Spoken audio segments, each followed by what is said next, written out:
Funded Today Nation, welcome back to yet another episode of the Funded Today podcast. Last time, as you might recall, we talked about the most important factor that will ultimately determine your success or failure. Listen to episode number 11 to catch that if you've not already done so. And thank you so much to those of you who have given us 5-star reviews and detailed ratings. Those really help us spread our message and allow us to reach more listeners just like you. Now, in today's episode, we're going to talk about a paradox. Is it really better to be lazy than hardworking? Is it actually possible to get 16 times better results in your personal life and your business doing less work than you are doing now? I think we've got an answer for you today that's going to expand your mind and inspire you to test this tried and true principle out for yourself. So let's get started. The Funded Today podcast is hosted by world-renowned entrepreneurs and business experts Thomas Alvord and Zach Smith. To get help with your next big business idea or to take your business to the next level, go to fundedtoday.com. Welcome back to the Funded Today podcast. I'm Zach Smith. And I'm Thomas Alvord. And in our last episode, we talked about the most important thing determining your success or failure, and it's not what you think. Check out episode number 11 on the Funded Today podcast for that answer. And remember, please rate us, leave a comment or two on our website, and tell us what you thought of that episode and any of our other master classes too. If you got a topic or an idea or a special guest you'd like for us to bring on the show, those ratings and reviews are a great place to let us know. We read every single one of them personally, and they are one of the things that inspire us to keep on producing these high-quality master classes just like this one. Now for today's special episode. Is it really possible to get 16 times better results with the same amount of effort? We're convinced. And by the end of this show, we think you'll be too. Now, Thomas, one of Funded Today's core values is under promise, over deliver. 16 times better results. Very, very interesting. When I learned about it, it was 10 years ago, and I heard somebody throw out the name. And I thought, oh, that's interesting. And I thought nothing of it.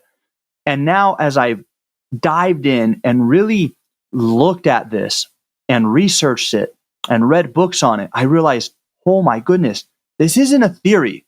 This is a true principle that literally defines how life, how business, how the universe operates. And it's incredibly powerful. And I learned, you know what? Being busy isn't virtuous. We live in a society or a culture here, at least in the US and many other places, that has this notion by the sweat of thy brow idea, right? You'll work all the days of your life. And that if you're not working, it's not good. In a way, it's ingrained in our society. But when you step back and you look at it, you realize being busy isn't virtuous. I think a story illustrates this very, very well. This is a story I heard listening to a talk by Richard Koch, and we'll talk about him quite a bit in this episode. There's a Prussian officer by the name of Erich von Manstein. He says there's 4 types of officers, and I want to tell you about each of them. The first one, and to clarify real quick, he's not speaking allegorically, he's not speaking academically. He was actually an officer, I believe it was actually for the Nazis, and he was pretty high up. So he's actually saying, here's what I've observed. It's mind-boggling, it's completely backwards, but it's so interesting. And I think that's an important point that you raise as well.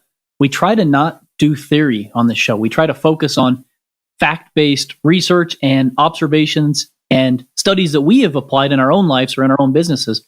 I think this is a good example of that. And he says there's 4 types of officers. The first are the lazy, stupid ones. He says you can use these types of officers under certain circumstances, but for the most part, don't bother them, leave them alone. It's okay. The second type, the hardworking, intelligent ones. He says these are great. They're good for staff officers. They're not going to be your big-time leaders. They're not going to be the greatest at anything, but they're going to get stuff done. They're going to be process-oriented. You need them. The third, the hardworking, stupid ones. These are the most dangerous. These people are a menace. They need to be fired at once. They create irrelevant work for everybody involved. And finally, the fourth, the intelligent, lazy ones. And here's the paradox. He says, these are suited for the highest offices in the land, the highest offices in the military. You want to have these guys do everything. Why? Why is this, Thomas? The intelligent, lazy ones? When this story is shared, a lot of times people laugh. And I wonder if the reason people laugh, my wife was the one who shared this with me, that she said, in every joke, there's an element of truth. That's why something's funny, because it's slightly different from what you would normally expect, but there's an element of truth in it. Deep down inside, there is an element of truth, but yeah, it's a great question. Why is this?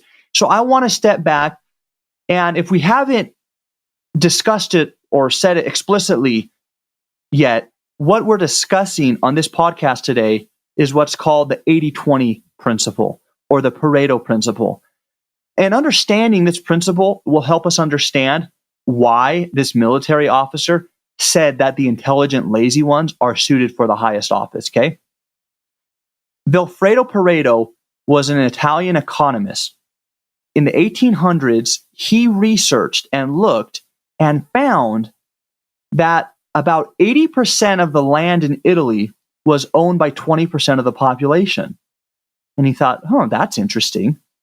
So then he went and he looked at other countries, and he found the same distribution. If you went to France or to the UK or other places, 20% of the population owned 80% of the land. This doesn't apply just to land ownership.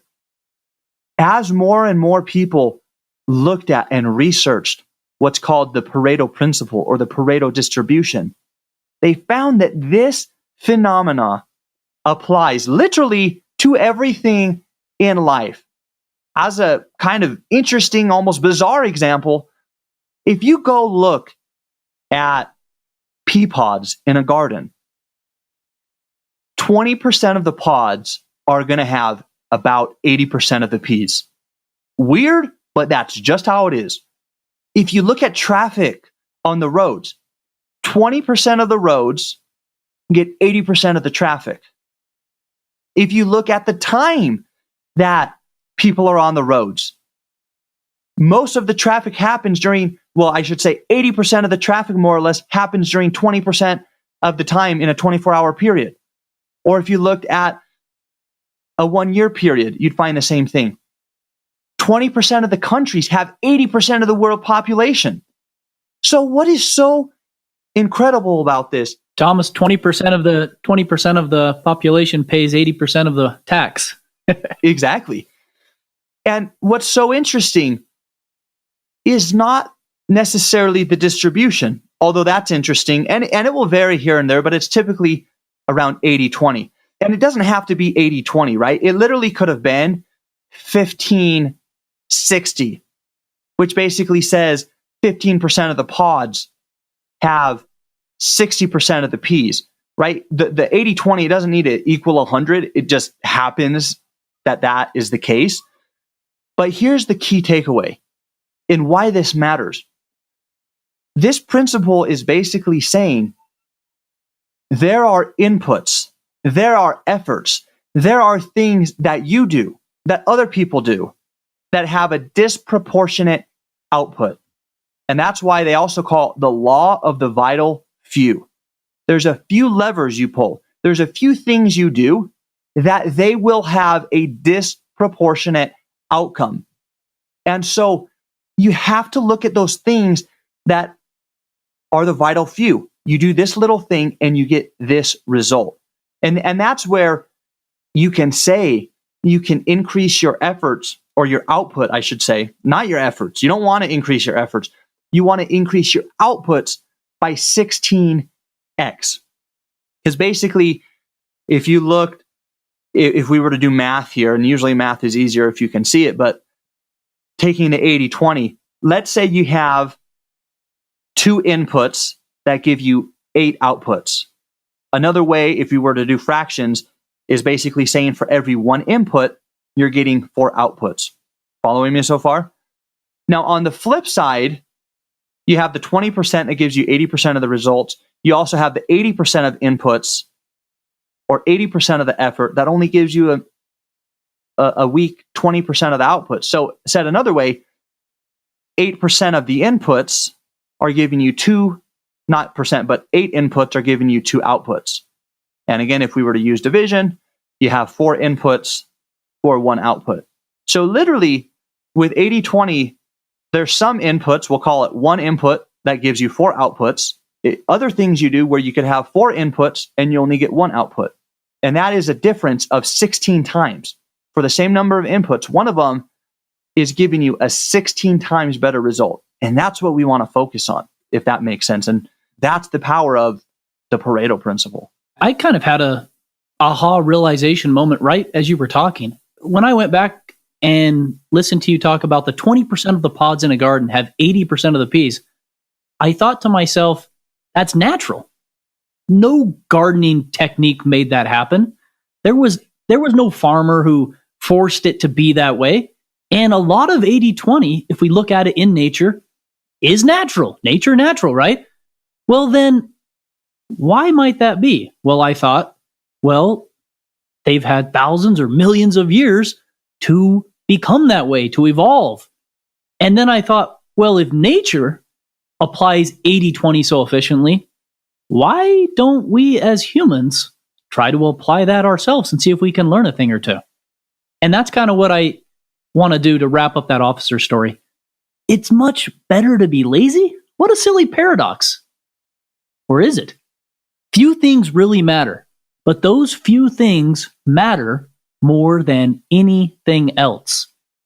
And if you've got a lazy officer who's intelligent, he's going to focus on the most important things, using his mind to get everything done and get rid of all the fluff. Even when we were preparing for this podcast, I mentioned to Zach, who was one of our sales reps who you say would be the most lazy that we ever had?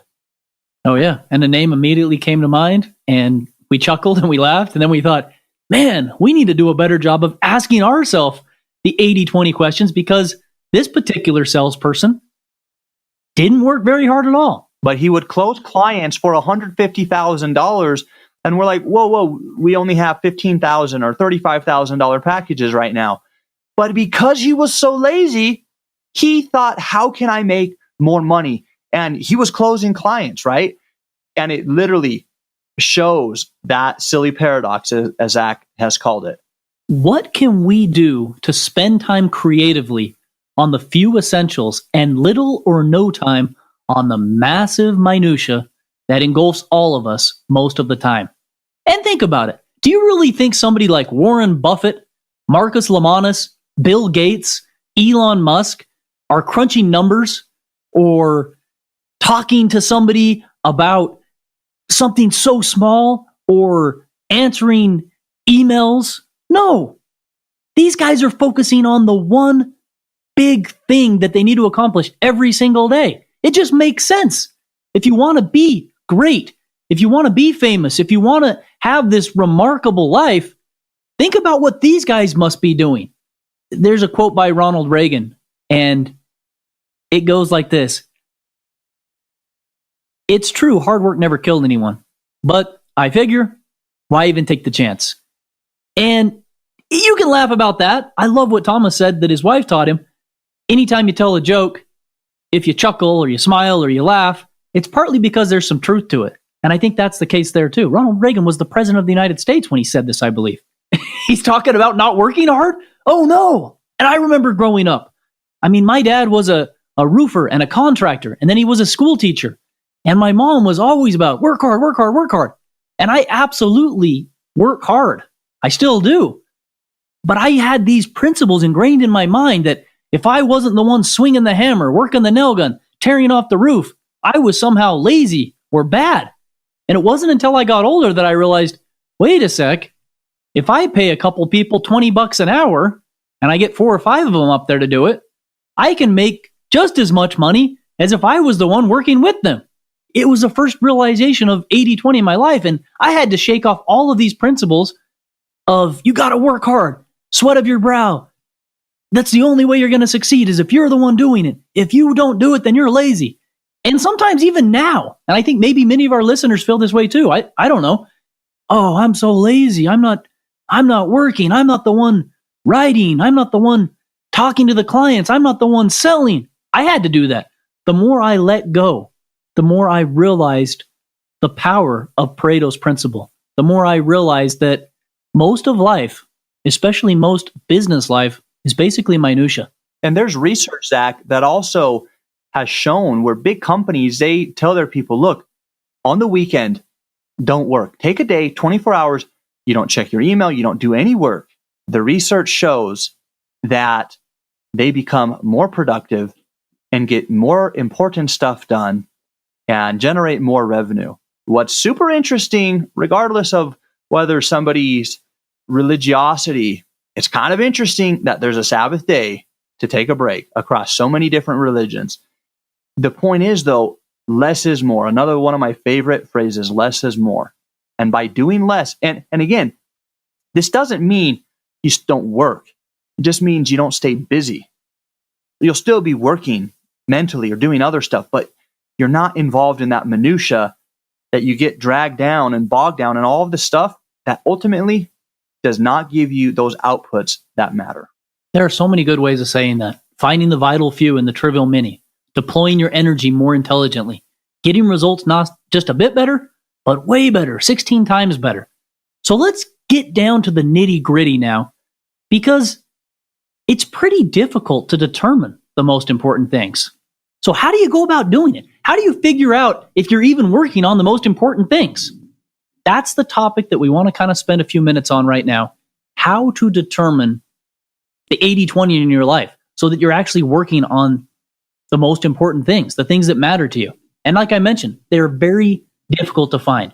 So one of the first tasks that I came up with that I like to do in my own life that I think everybody should do is you got to perform an audit. Maybe it's because my degree's in accounting, so I've got to use that audit term. But by audit, I simply mean to ask yourself a few questions. What is my goal or desired result? So what are you trying to do? Am I trying to start a business? Am I trying to start a new division in my business? Am I trying to pivot away from something in my business? Am I trying to dunk a basketball? Am I trying to become a professional spike ball player? Yes, I am actually. What's actually getting us these results? And look at your life. What are you doing? So let's take spike ball. We'll make it fun. Spike ball. What am I doing if I want to become a professional spike ball player to get me those results? And I can think, in the last week, what did I do? Well, I played for a couple hours on Saturday. I hit against the garage last night for an hour. Are those getting me closer? Yes, perhaps. I watched 3 or 4 hours of training videos from some of the other pros to see what they were doing. And if my goal is to become a professional spike ball player, and I'm analyzing what am I doing to get those results, then I'm on the right track, and I am applying 80-20. Now, conversely, I could say I want to be a professional spike ball player, and I look back in my last week, and I have done absolutely nothing. Well, I've watched Monday Night Football. I ate a bunch of junk food.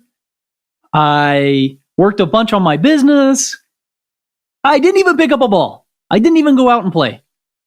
Easy to do. Perform an audit. But before you even perform an audit, you've got to ask yourself one question. What is my goal or desired result? Do that for everything in your life. And with that, Zach, with 80-20, it's not just, are you doing an audit to see, are you moving forward? But of those things you did, watching the videos, talking to others, playing games, practicing in your garage, of those 4 or 5 things you did, of all of those, what was the one thing that actually helped you get better? And you were telling me the other day, there's a way you can practice where you hit the ball against the wall, right? Well, you hit it into the spike ball net and then it hits the wall and then comes back to you or something. I nerd out on 80-20. So again, going to spike ball. For those of you who don't know what spike ball is, sorry I'm so passionate about it, but it's basically like volleyball, but with a round net that sits a couple inches above the ground and you have 3 hits to try to hit it back on the net. But what I found is I was practicing serving and the ball would just bounce all over the place and I'd get like way less serves in an hour. So what I did is I just brought it out against the garage. I set it up a foot or 2 away from the garage and then I was able to hit the ball. And every time I hit the ball, it would bounce right back to me perfectly so that I could get like 20 times more serves in the same amount of time that I had spent previously. And then I took it one step further. I brought it down to the basement, and the basement was even more confined, so the ball even had less chances of bouncing or going around. And that's helped me tremendously to get way better at serving way quicker. And it was because I looked at 80-20. I said, how can I make the most use of this hour of time? How can I get the most efficient reps in?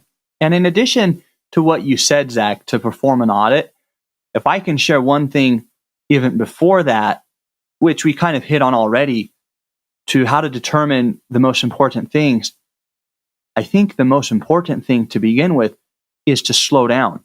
If you don't have time to sit down and do an audit in the first place, you're probably not working on the most productive things. You're 2080. And to sit down every morning and list out, here's things I need to get done. What are the one or two things? And really just even the one thing. Even a couple years ago, if you recall, Zach, we talked about creating a Pareto Planner. And it's kind of different than a lot of other planners where you put everything in. Literally, the Pareto Planner would have a place to put all of the stuff you need to get done and to keep track of it. And then for each day, you would have, here's the one thing I'm going to accomplish today. I still think that's a good idea.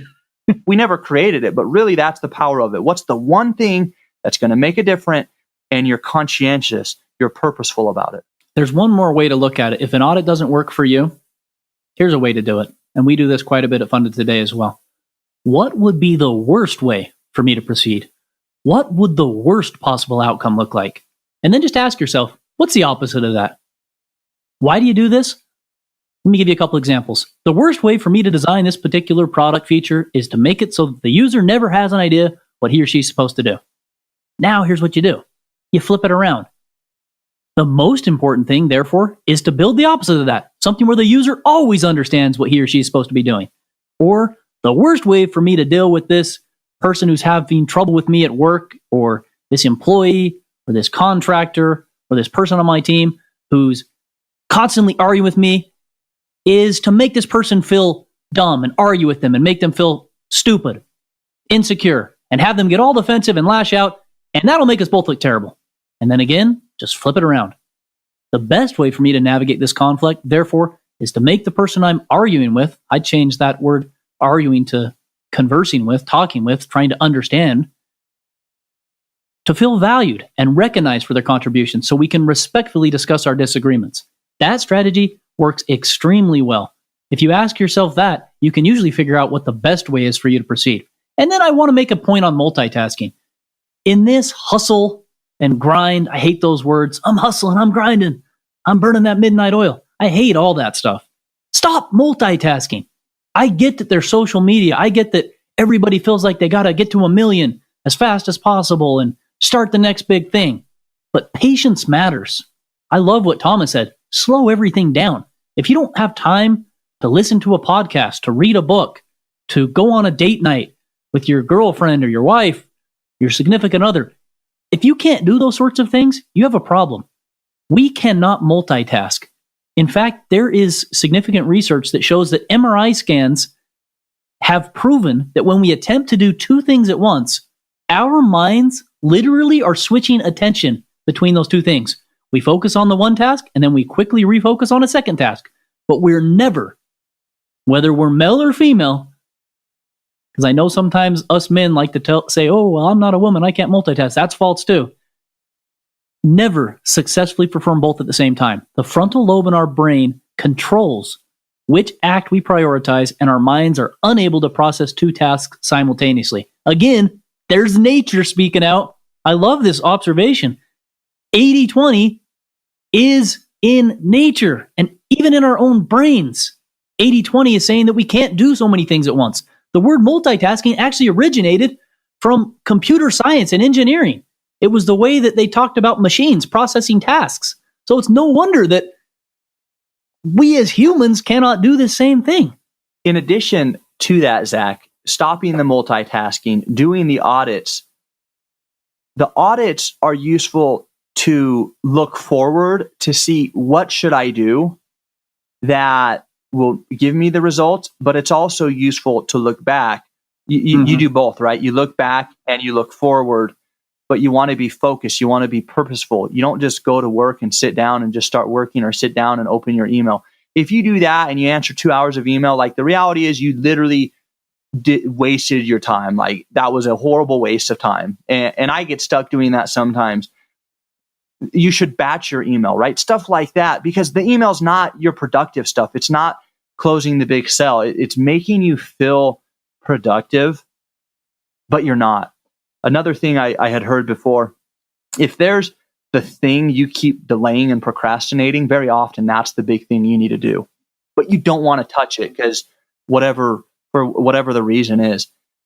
And so you got to slow down. You got to think, what is it that is going to make the difference? And 80-20, like we said, applies to everything in the world, but you can also apply it to anything in your own life to improve your life, your personal life, your relationships, etc.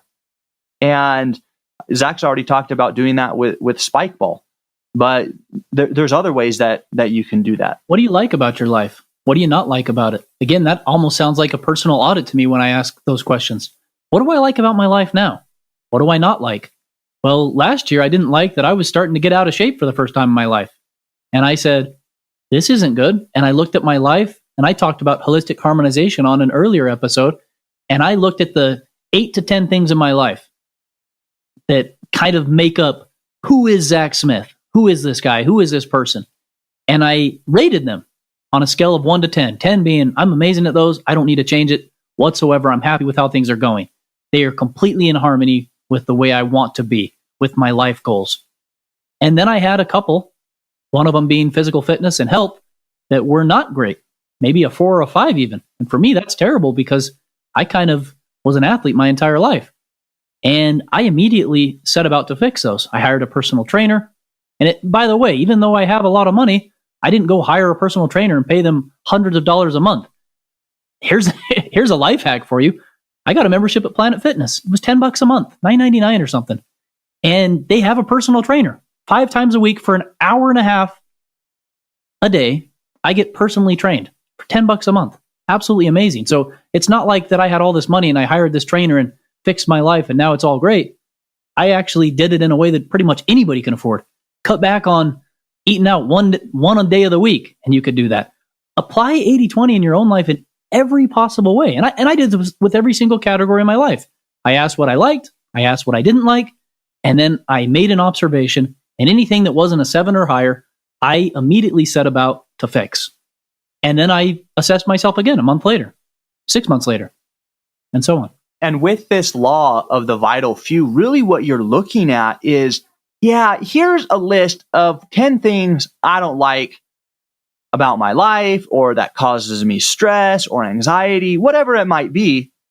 And the law of the vital few would say there's only 1 or 2 of those things that's causing you pretty much all of your stress or all of your dissatisfaction. And on the flip side, if you look at what are the stuff that I really like to do that just makes my life blossom, that makes me happy, and you list out everything, the law of the vital few would say there's 1 or 2 things that give you most of your joy, most of your happiness.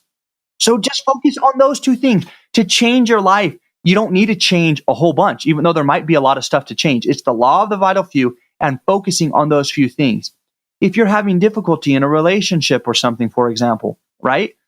What are the 1 or 2 things that, there might be 10 things that your significant other or your spouse complains about. But if you really sat down and saw, it's probably 1 or 2 things, and you could say, you know what, I could change those 2 things. It would make all the difference for them because that's 80% of their frustration.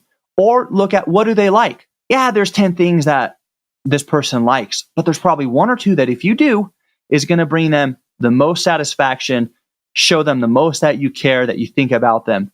The law of the vital few. Inputs and outputs are disproportionate. Focus on the inputs that have a disproportionate output. And that's how you can apply 80-20. I love that. And here's how you can put Thomas's strategy into action for you right away.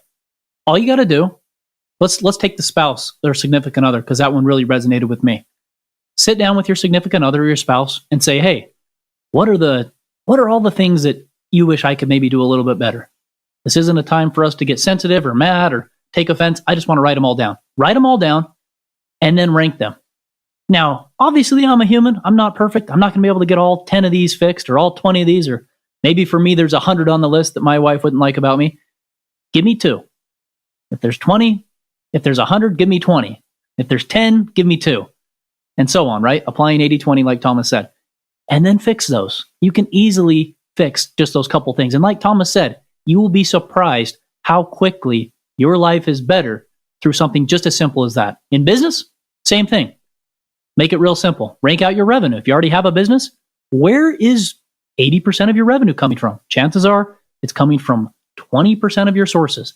I mean, literally, it's crazy how it works. It's crazy how it works. 20% of your salespeople are doing 80% of your revenue. What are you doing to take care of those 20% of your people? By taking care of them better, are you going to get even better results? Yes, you will. We found that in our business. We started listening to them a little bit more, and everything got better. Everybody was happier, and we noticed that by taking care of the salespeople, the entire culture of the company improved, and everybody was happier. Rank your revenue out. Figure out where most of your revenue is coming from, and then double down on that. There are so many ways to apply 80-20 in every aspect of your life. What are the 20% of your customers that are giving you 80% of your revenue? How do you focus and acquire more customers like them? What are 20% of the services or products that you're selling that are generating 80% of your revenue? Focus on those. And don't focus on the other things. And don't try to think, for example, oh, I have 10 sales reps. These top 2 are doing 80% of the revenue. Or our sales.